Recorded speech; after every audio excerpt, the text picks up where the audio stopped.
So I should mention that uh, I work at Snohomish County Emergency Management, uh, and as the communications coordinator. So I do all the communications work for Snohomish County Emergency Management. Um, I'm also the president of the Microsoft Amateur Radio Club. I'm a former Microsoft employee, so um, none of the guys that have actual jobs there have time for that stuff. So, uh, much like you, I'm the president there because I'm no longer working there. Um, and I'm also the chair of the WWARA, the Western Washington Amateur Relay Association. That'll come up in here. We'll talk about just briefly about that. We're the ones that do the repeater coordination for Western Washington. So this is just a little bit about kind of how to get some better performance, maybe helping find a radio, feature sets, things like that. I did want to mention, I have to mention this. I think that's my ID92. I had access to an X-ray machine at one point, so lots of weird things of mine got X-rayed. So this is an actual X-ray from an ID91 radio, ICOM. There we go.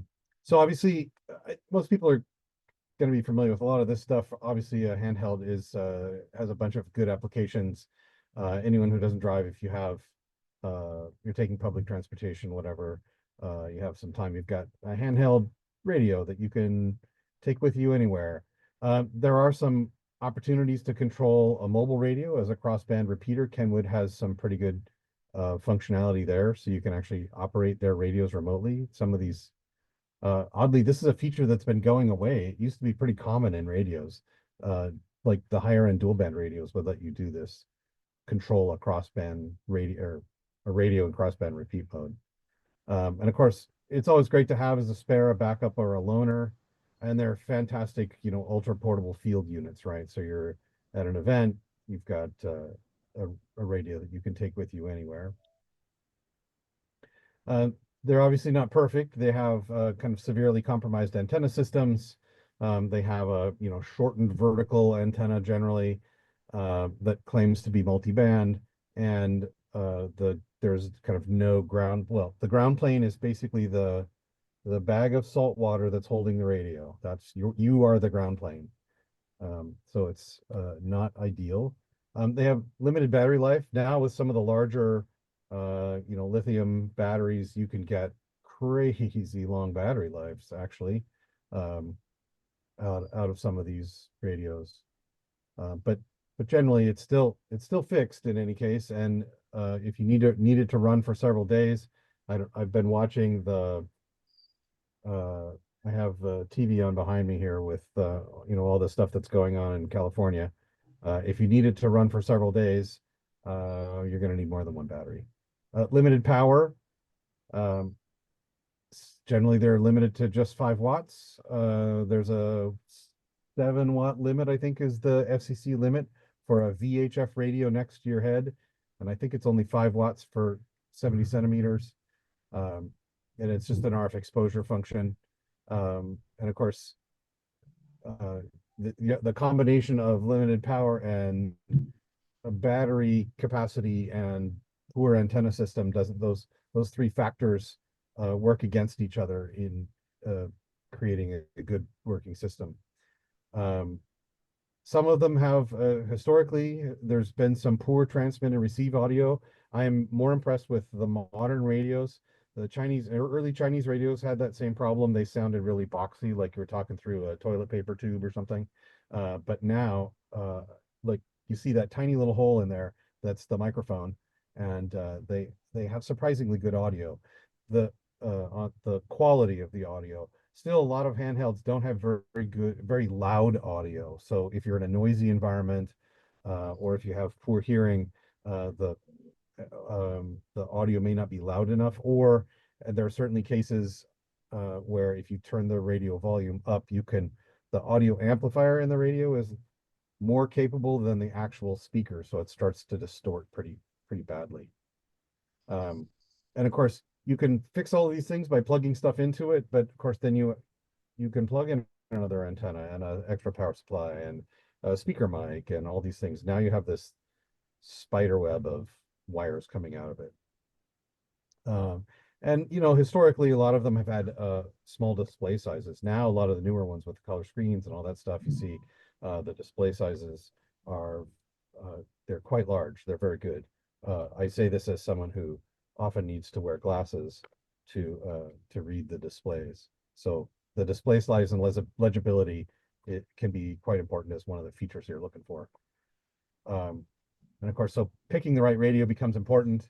For there are a bunch of radios out there that have some fantastic features, and they are nearly impossible to use without the manual. And again, since my role is in emergency communications, for me, as much as I like all of the cool features that you get with these radios, it's a concern that you have you have to be able to get to the basic functions. You need to be able to switch the channels around. You need to be able to put in VFO mode. You need to be able to manually put in a channel. And some of those things can be very difficult to do. Um, and of course, during the event is not necessarily the time when somebody says, hey, switch to this frequency, and you realize you don't have it programmed into your radio. That is really not the best time to break out the manual and try and program your radio, right? You need to be able to use this thing. So the features are cool, but master the basics. Be able to change the frequency, duplex, shift tone encode, tone decode, and program it into a memory channel. Do you know how to operate the buttons and read the display? There's a bunch of information in the displays that a lot of people don't realize is there and is telling them things. Again, if you can read the tiny little notes and things, colors, and whatever else in the display. Sometimes the buttons can be awkward to use. ICOM made way back when ICOM made this, what was it, the T81 that had a little rocker switch, like a cursor pad. And then you had to directly press the middle of it in order to actually hit enter. And it was nearly impossible to get, I had to oftentimes just lay it on a flat surface and hold my finger vertically to get the middle without pressing one of the directional buttons. It was a good idea, poorly implemented. Good battery life, of course. Now with lithium batteries, it's actually hard to find a radio that has poor battery life. Generally, the larger the radio, the more space they have for battery. So small radios is where you have to start looking out for. And how big is the battery in that thing? And then to see if you can turn off there's some well, I say unwanted features, but these features generally pull power. So if you have a second receiver in the radio, that can actually draw more power. And if you're not using it, you can save your battery life if you turn it off. And features like scan and priority and weather alert and wires, all these other things could be undesirable because sometimes in some cases they pull extra power. And if you don't need them, you can turn them off. You should be able to turn them off. And that's also important. Alexa, set a timer for 55 minutes. Is there a question there? Starting now.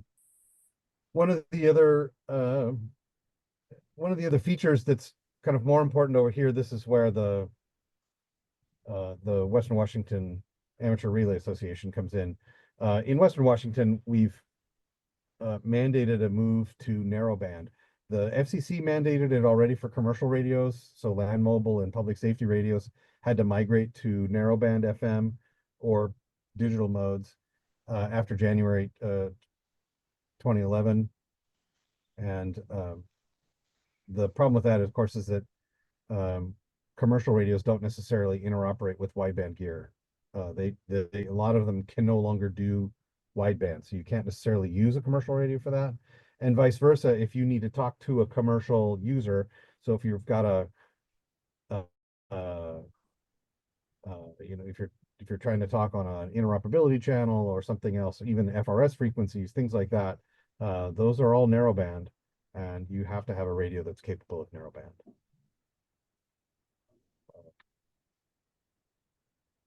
APRS, the amateur packet reporting system.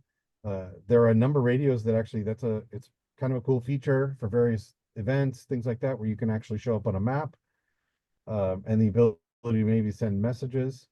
Um, the the Kenwood D72 and the D74, which have now both been discontinued, and the D75, that's the current model, all have a TNC with APRS software all built in. So they give you some really nice functions. You can actually send messages and things like that. They have an internal GPS, so they know where they are.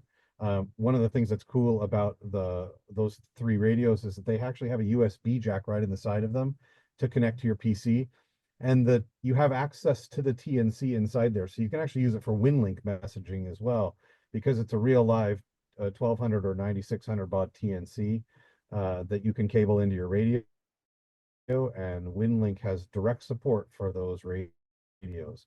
So you just pick it off the list, you tell it whether you want to talk on the A or B VFO, and that's it. It initializes the radio for you. It'll set the frequency in it, the whole thing, boom, all done. And then it can transmit. So I really do like the Kenwoods. I recently bought a D75. I finally gave in and had to buy one. Yaesu also has, well, so I should mention, Yaesu and Anytone both have APRS capabilities built into a number of their radios.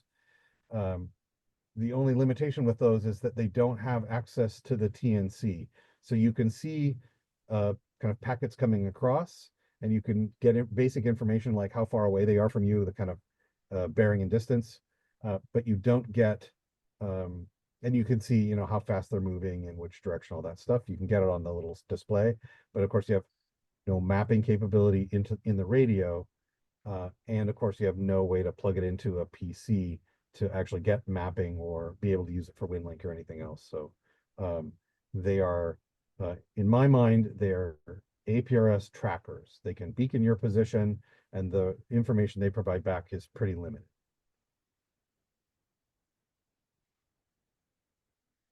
There's some digital modes.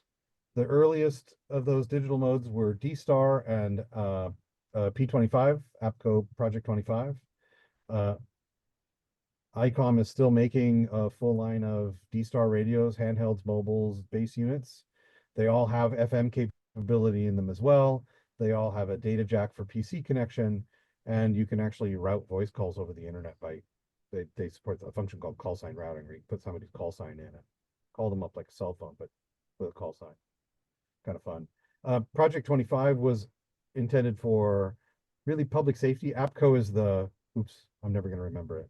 Public safety, it's the Association of Public Safety Coordinating Officials or something like that. Anyway, it's the public safety radio folks, the guys that do law enforcement, fire radios. Those radios are available. They're quite expensive. They have very high quality voice for digital mode, but they don't really do data support, and they can't route voice. But they're really designed so you can have a firefighter standing next to a running engine and or a trash pump or whatever, and still be able to talk and have their voice be clear. So they're very high quality and also very expensive because they're public safety budgets.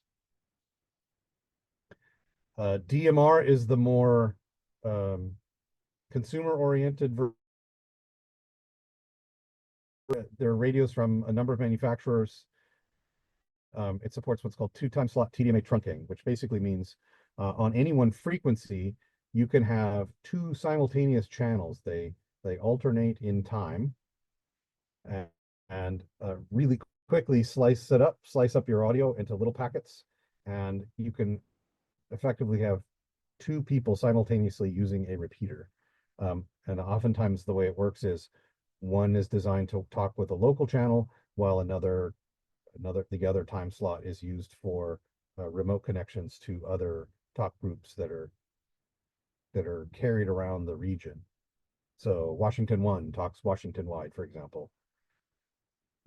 So the nice thing is you can have multiple talk groups available on a repeater because it's linked to all of these other repeaters. So effectively, you can have a bunch of channels available on a single repeater and have two of them simultaneously. Yaesu System Fusion is a newer system that Yaesu came out with in 2013. They have portables, mobiles, and base models that feature that. They have repeaters out that support their digital mode, and the radios support dual mode, either FM or System Fusion.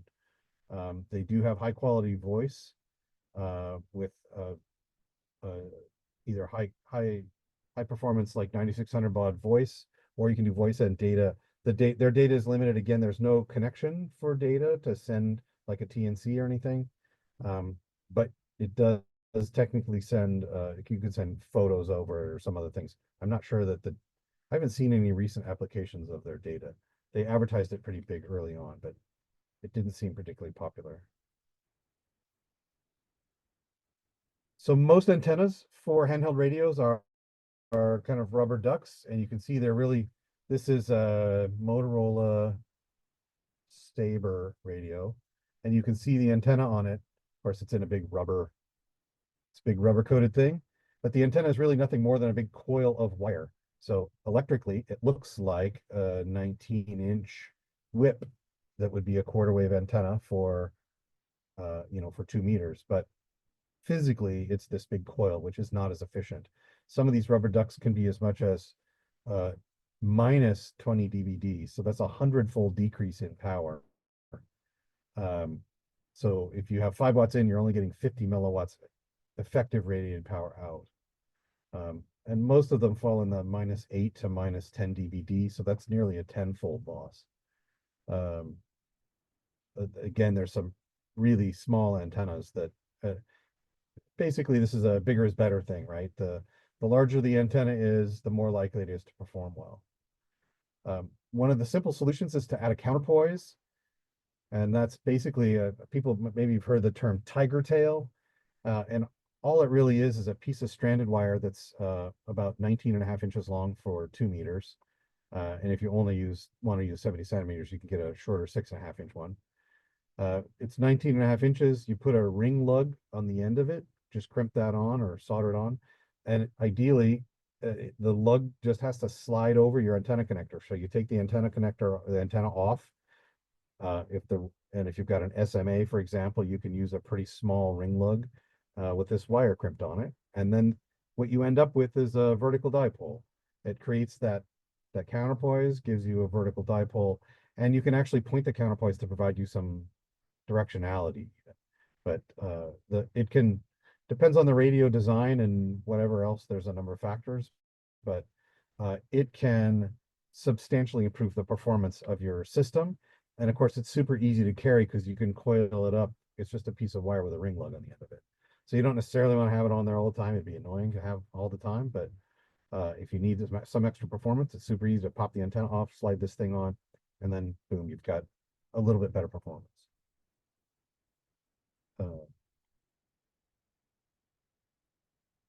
I always like seeing the advertising. There it is. Here's the Comet SMA 501. They say it's a quarter wave, which theoretically a quarter wave is 0 dB gain, 0 dBi. Except it's not a quarter wave, because if it was quarter wave, it would be 19 inches tall, and this thing is about 2 inches tall, and it's super flexible. It's a very cool antenna if you're like in a flea market and you only need to talk, quarter mile, half mile, it's fine. But it absolutely, on paper, you could argue it's a quarter wave worth of wire in there, but in the real world, it is absolutely not. So you'll see gain expressed in advertising, but what's more important is how physically large the antenna is and what the electrical design is. So a quarter wave for 2 meters should be 19 inches long, a half a meter basically. Not too hard to do that math. And if it's not, then you're going to see a reduction in power. So a couple things to note. Gain has to be referenced to something. It's a relative measure. So the numbers that the antenna manufacturers like to use are called dBi. That's gain versus what's called an isotropic resonator. And an isotropic resonator is an imaginary thing. It's an infinitely small point in space that radiates equally well in all directions. So it's just this, it's a physics concept, but it doesn't actually exist and can't actually be measured in the real world. So if you see a number that says dBi, I guarantee you it's not an actual measurement because it doesn't exist. You can measure against a reference dipole, which is dBd, And those numbers, although they don't necessarily get measured, they could be measured and you could actually validate that information. But DBI is often used because it's a little larger, um, and it's just this kind of calculated, not a real world number. So each 3 dB increase or decrease you see is a twofold increase or decrease. And when you get to 10 dB, that's tenfold increase or decrease. So that's where if you see those numbers, um, don't necessarily believe them. If you see one that's a half dB better, odds are if they're the same design, if it's a 5/8 wave antenna or a half wave antenna, and they're the same physical length, they're the same. Uh, Again, on HD antennas, bigger is almost always better, unless you're worried about the connector on the top of your radio. But as far as performance goes, bigger's better. The aftermarket 19-inch whips are full quarter wave on 2 meters. And I was going to look up, there's a company that I find at flea markets from time to time that make really nice whips. They're like a piano wire, and I used to buy them from Comet all the time. But these guys have little 3D printed bases. They make them up and they use them as a uh, fundraiser basically to fund some of their other activities, which are around uh, getting new hams recruited and tested and all that stuff. Um, so it seems like a worthy goal to me. So I like buying their antennas. Plus they come in cool colors. They do a nice job. They're so you can get. I think I have a red one because it makes it easier to find my radio. But anyway, these 19-inch whips are pretty nice. The ones that made out of piano wire, like spring steel, they're very nice because they're super flexible. They are annoyingly long though. They still, if you wear the radio on your belt, you're going to be poking yourself in the armpit or whatever. You have to watch. They have a nice little protective thing on the top so that you don't put an eye out with it. But um, half wave antennas are very effective, but of course, a half wave at 2 meters is going to be a meter long, right? It's going to be 39 inches long. So that's a little much probably to put on your handheld radio. There are some of these telescoping whips that are cool. This one has a BNC base, so it's not that helpful probably for most radios because everybody has SMAs now.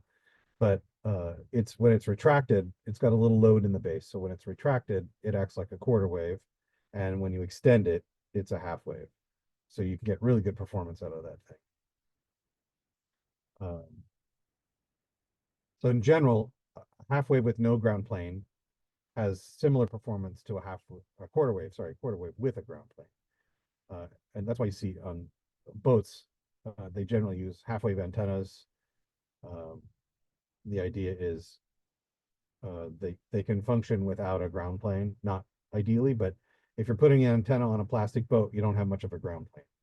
So, and then of course, if you're in a vehicle, almost anything you can get outside the vehicle, outside the metal can, is going to do you better. I think, yeah. So there's a couple other portable type antennas. Twin lead J poles are nice because they can be super compact. You can roll them up and take them with you, put them in a little bag, and you can hang them. You can tack them to a wall or a window. There's a gentleman, N9TAX, November 9, Tango Alpha X-ray, makes a number of them. You can attempt to make them yourself. I've done that, but unless you have just the right combination of things, I found the versions that I made were a little fragile and easily broken. And this guy has all the right stuff, and you can get it with whatever connector you want. You can get coaxes of whatever lengths you want. So if you want a 6-foot lead or you want a 25-foot lead on it with an SMA or PL259, whatever you want, you can order it right from him. The prices are super reasonable. You'd be hard pressed to do a better job or at a cheaper price. So it's easier to buy them from him. And you can find him online. Magnetic mounts are nice if you can find a metal surface large enough for the ground plane. I have a bunch of these little mag mount antennas around. They're little dual band antennas, 19 inches tall. They have like a magnet on the base of it. It's a rare earth magnet that's about the size of the base is about the size of a Hershey's Kiss. And they have, who's this one? This one's BNC. Anyway, I have a number of them with BNC or SMA connectors on them. And uh, they're relatively inexpensive, about $20. You can stick them to all kinds of things. I've got one over there. It's stuck to a filing cabinet. Anyway, they make super easy little portable options. And of course, you can throw them on a car. They've got about 9 feet of coax on them. It makes it easy to throw up on the roof of any vehicle, and you can add that. And the performance of those, where you have an actual 19-inch whip and on an actual piece of metal, is dramatically better than any rubber duck antenna on your radio. Um, there's the other fun thing is there's a company, Tram, makes a base, they call it a base BSA, I think, base station adapter. Uh, I mentioned that there's a Larson version as well that's substantially more expensive, but Tram, I think you can buy that one on Amazon for less than $50. And it's a right angle bracket with the NMO base that you'd use for a mobile antenna. That's the Motorola style base for a mobile antenna. And it has 4 little ground plane wires. So you can basically take the whip off your car and turn it into a base station antenna with the ground plane. So it's kind of an interesting solution for taking portable, because you can just literally take the whip off the car with you. So the expensive part is just removable. And of course, these, I mentioned the telescoping whip. They're nice, they're compact, and they have and especially if you can get something with a ground plane or the counterpoise wire that tie your tail. There are some directional antenna options that are also fairly packable. Um, I don't know if people have seen this, but there's a tape measure Yagi. You can do a search on that in Google.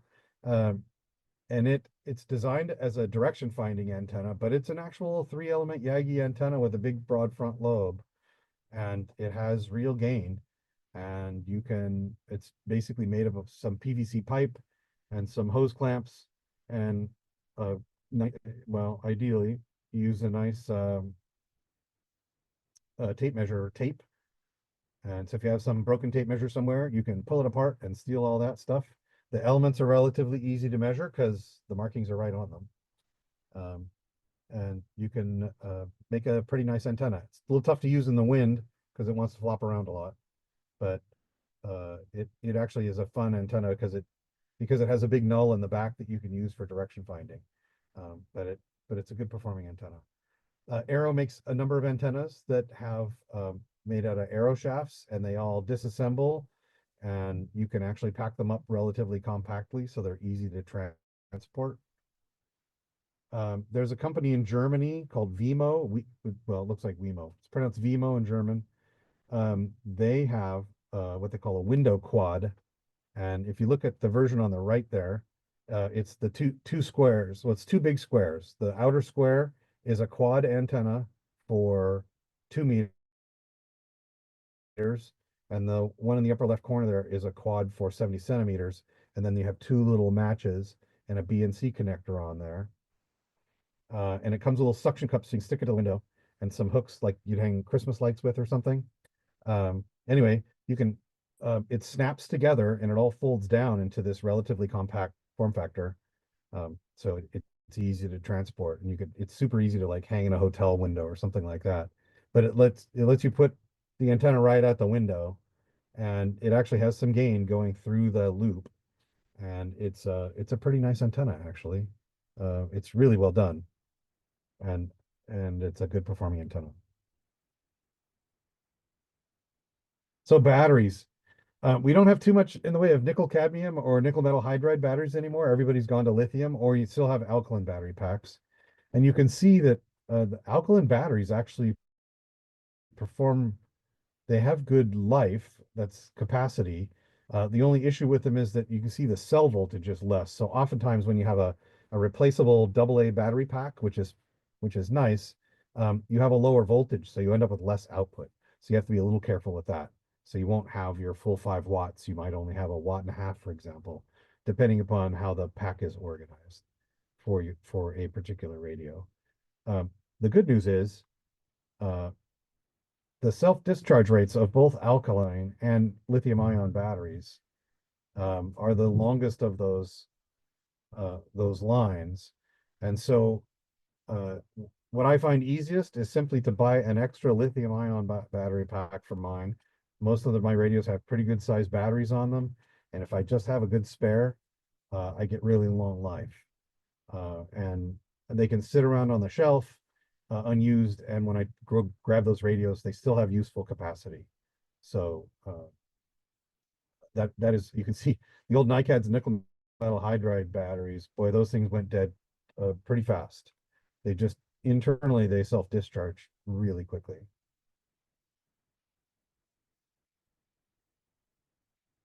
Of course, yeah, the other thing about those old packs is they were heavy, they were large, and they still didn't have a lot of power.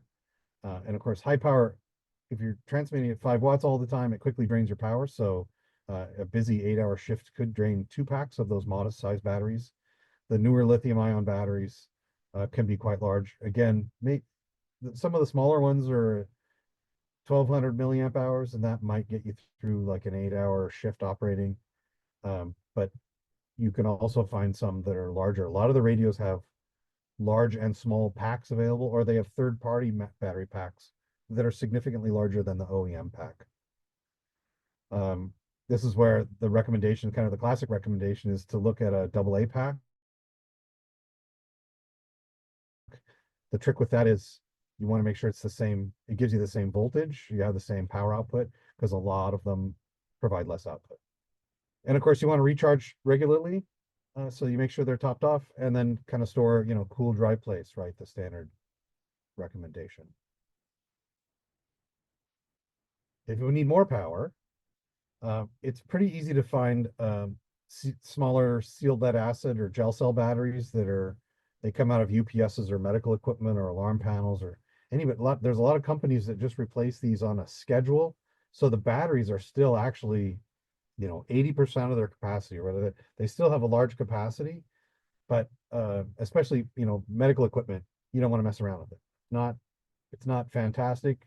Get it out of there, just replace it. So those batteries still have useful life, and you can get them for next to nothing if you know the right people.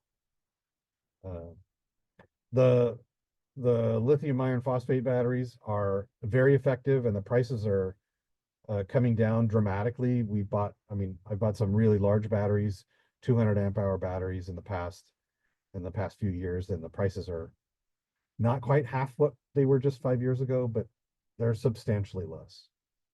Uh, and those batteries have a really nice discharge cycle where they stay really, really high until they die. So you get a lot more capacity out of the battery, out of a lithium battery than you do with a lead acid battery. You can extract more of that energy. So a small case or backpack with a battery and connectors and charging system could give you lots and lots of power for days. And again, the other nice thing about lithium batteries is they don't have lead in them, so they're much lighter weight than a lead acid battery. So and of course, a pair of batteries. This is my usual solution. Just lets you use one while you're charging another. Anderson power poles for emergency communications that I'm normally dealing with. This is kind of the standard. They're nice because they're polarized and they're genderless, so you can use them for power supply or power draw. Um, they run. Um, it's easy to run like inside a vehicle. My wife won't let me install a radio in her car, but I was able to sneak a little power pole cable from the battery and I can tuck it up inside the center console. So if I want to put a radio in there, I can reach inside and pull it out, plug my radio in. So I can still have it. I just can't permanently mount it. That's off limits. But it's super easy to make adapters for really any kind of application. So you can go from the power poles to whatever you want. And you can see here, there's a bunch, cigarette lighter plugs and sockets and alligator clips, or the OEM connectors, or here's a little battery charger. There's the battery. That all of those things are interchangeable, so I can use the same cable to charge as I use to draw the power out.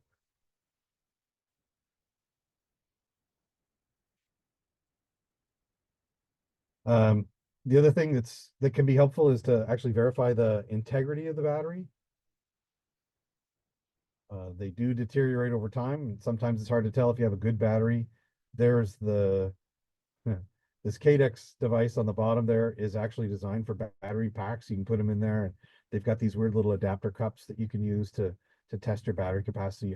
I have that for all of our like Motorola batteries and some of these other batteries I can put in there, commercial batteries. That is a very expensive device, several $1,000s. So not necessarily the recommended solution. But West Mountain Radio has this computerized battery analyzer device that's pretty cool, and it's what is it now? It's in the $150 range. It's not necessarily a great individual purchase, but if it'd be a cool club purchase where people could just borrow it and test out their batteries. It gives you a nice discharge curve, so you can tell it how much load you want to put on the battery, and you can see what the discharge curve looks like, and it'll tell you what the battery capacity is. Gives you all kinds of great stuff. And then you can compare it against, a new battery versus an older battery and see what kind of life you have left in it. If it's time to just get it replaced. So battery life is obviously an issue. There's the kind of proper amateur practice of using the minimum necessary transmit power. Um, and this is where if you have a good antenna system, you can actually get away with using less than the 5 watts potentially all the time. If you can, getting the antenna system correct will help you reach out without having to use full power. You want to keep the radio squelched whenever possible, so you're not just burning audio if it's going to be squawking or whatever else. Use the minimum required volume setting. Headsets can often help with this. Disable backlighting when not in use. Most of those backlights you'll find timeout. That's a battery saving feature, and oftentimes you can adjust that timeout value. Admittedly, I have to turn mine up because a lot of times I can't read the displays unless it's backlit, so I end up having to turn mine up a little bit. Oftentimes some of the radios will have a power saver feature where they're kind of turn off some of the circuitry for a while. The problem when you turn on power saving features is that you may miss the beginning of a conversation. The beginning of a transmission might get cut off because it's turned off the receiver for a fraction of a second and turns it on and listens off and on and off and on. So it might be in the off state when the transmission starts. So it gets kind of choppy. And again, disable any scanning or second VFOs because those all pull power. So although it's fun to, try to monitor everything all at the same time, it does consume power. So if you can afford it, that's great. If not, there's a way to save some juice and extend your battery life. Of course, you can generate power. The little Honda generator there is only 30 pounds with the fuel in it. It does make some noise, but it's physical noise and electrical noise. It's a little bit on HF on sideband, but for VHF and FM stuff, you'll never hear it. These solar generators, there's a bunch of them out. The Gold Zero ones have been kind of the gold standard. There's another company out now called Jackery that has some pretty nice units that are, less expensive than Gold Zero. And they're nice for really all kinds of things. They're basically just a big lithium battery inside there with an inverter. So you can get 12 volts out, you can get 120 volts out. You can charge them up. A lot of times they'll have like a solar charger or something built into them. So they have little solar panels you can roll out, and you can have a lot of battery capacity if you have a little solar panel or some way to charge that thing up from time to time.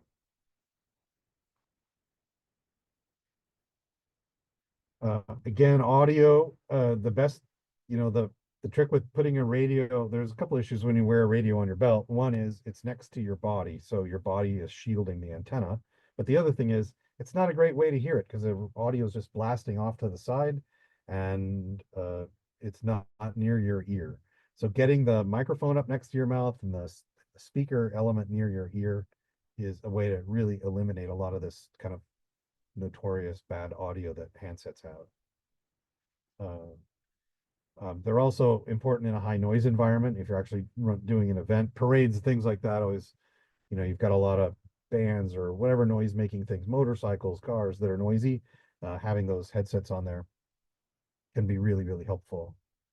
And of course, the other nice thing is it lets you keep the radio out of the weather. You can keep it in your pocket or something away from the weather, or in some kind of a pouch. and just use, and only the headset is exposed to the rain. Not that you guys have that problem. I'm just saying I forgot you're not in Western Washington, so ignore that whole comment.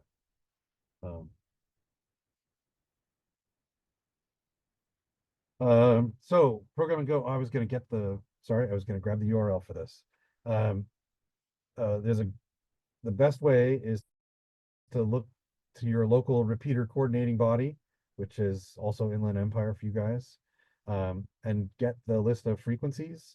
If you can program all this, the more stuff you can program in it in advance, the less you might have to worry about on the fly. Use nice alpha memories. Most of the radios now you can put names on all the channels and give them nice names, so they're easy to identify. Um, uh, and if you think about programming, again, just kind of put everything FRS and GMRS stuff.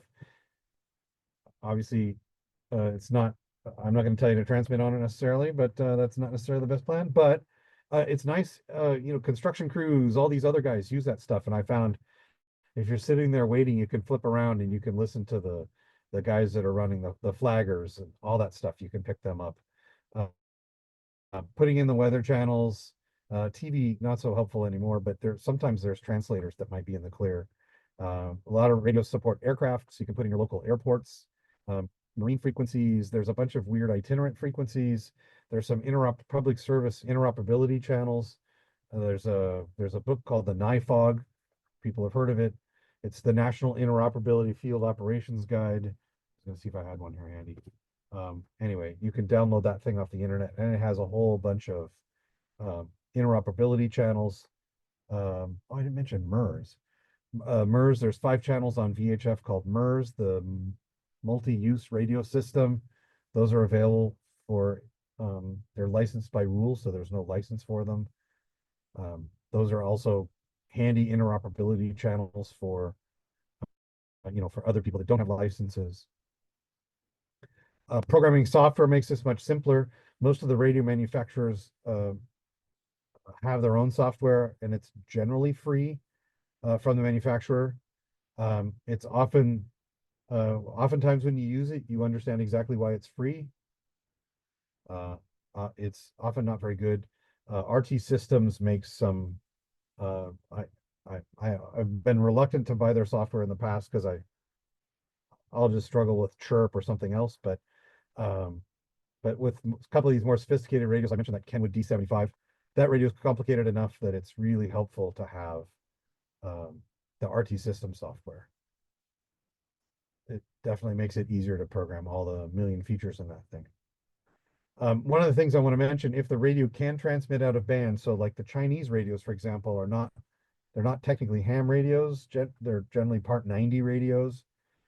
So they can transmit in all the public safety frequencies in addition to the ham bands.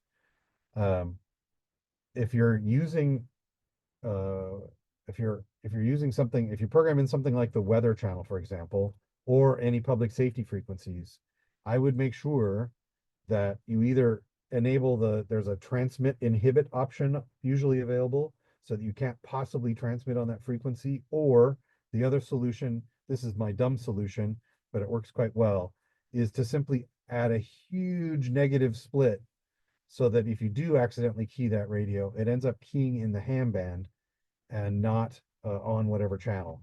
Most of the weather channels, for example, are only 40 to 50 watts. And if you program in a weather channel with a radio that can transmit on that frequency and you accidentally bump the microphone, you're the weather channel. You don't want that to happen. So make sure that you add an odd split or disable or enable transmit inhibit. Some way to make sure that you can't possibly transmit on that channel accidentally. Did I see a question pop up?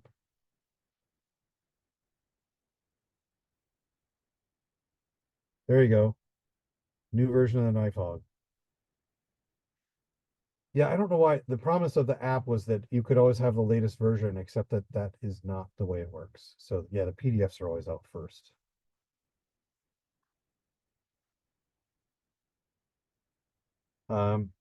So the other thing is, more power, right? We all like more power. Here's a little kit that I built. This is a little tiny mobile radio. It's a little Anytone 775, I think. Uh, it's a very small radio. It's maybe the size of a paperback book. It has a maximum output of 25 watts, but that's 5 times more than your handheld. Nice microphone, decent speaker in it. Um, the battery is you can, I built this thing, but it's a Ryobi battery. It's a power tool battery. The DeWalt ones are nicer because they're square, but the Ryobi has a unfortunate form factor that's not very nice for this. But I bought a really tiny case on Amazon that was like 20 bucks for that case. I made that little adapter so I can just plug a Ryobi battery into it. There's a little tiny underneath the radio. It's on a little wooden block to prop it up so it angles it up. But underneath that radio is a little DC to DC buck converter that converts that 18-volt battery down to I can't quite read it. I think it's like 13.6 or 7 volts. I couldn't quite get 13.8 dialed in. Anyway, and then I have a little piece of coax there that runs up the back and a BNC connector on the outside of the case. And I have a couple, all that stuff, the antennas, everything all fits inside that case, along with some little tools and adapters, things like that, so I could hook it up to whatever kind of antenna I want. Almost all the other pieces I bought on Amazon. In fact, I think I bought the radio, the little piece of coax, the case, um, and you can also buy 3D printed adapters for almost any tool battery. It just didn't, the Ryobi one didn't fit inside this case because it's weird shape. The DeWalt one would fit, or in the Milwaukee versions are also square, so they fit nicely. And the adapter piece is like 15 bucks. The little DC buck converter was like 12 bucks. It's pretty easy to build one of these. It's a pretty compact kit. It has enough battery in there to run for a day. And of course I can have 25 watts out of it. So it's kind of nice. You want to model with a low standby current drain. Um, yeah, again, 15 to 25 watts is pretty useful.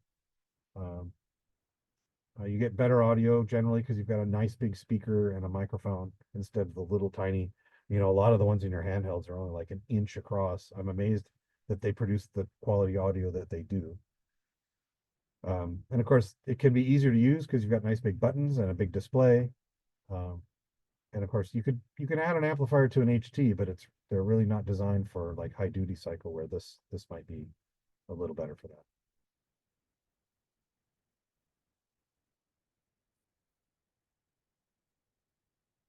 Here's a couple of examples of some other portable kits that people have done in weird little tubs. Lots of solutions for portable stations, um, which may or may not have power associated with them. Again, now with lithium batteries, it's pretty easy to do. Or these power stations, the solar generators. Here's another example in a toolbox. But again, I'm often looking at emergency communications. If you're going to go out in the field with a radio, you have to make sure that you have, pens and pencils and paper and message forms and antenna adapters and extension cords and manuals and all the rest of that stuff that you might need in a Go kit. So here's some references, uh, sources for various pieces of equipment. We have on our website the WA7DEM info site at the bottom. We have some portable kit solutions in there that are kind of fun. That the orange one there that you saw, the ultra portable kit, um, uh, that one's there. But there's some other really cool options on there that other members have done, or that I found from other sources. So that's it, I think. Yes, that's it.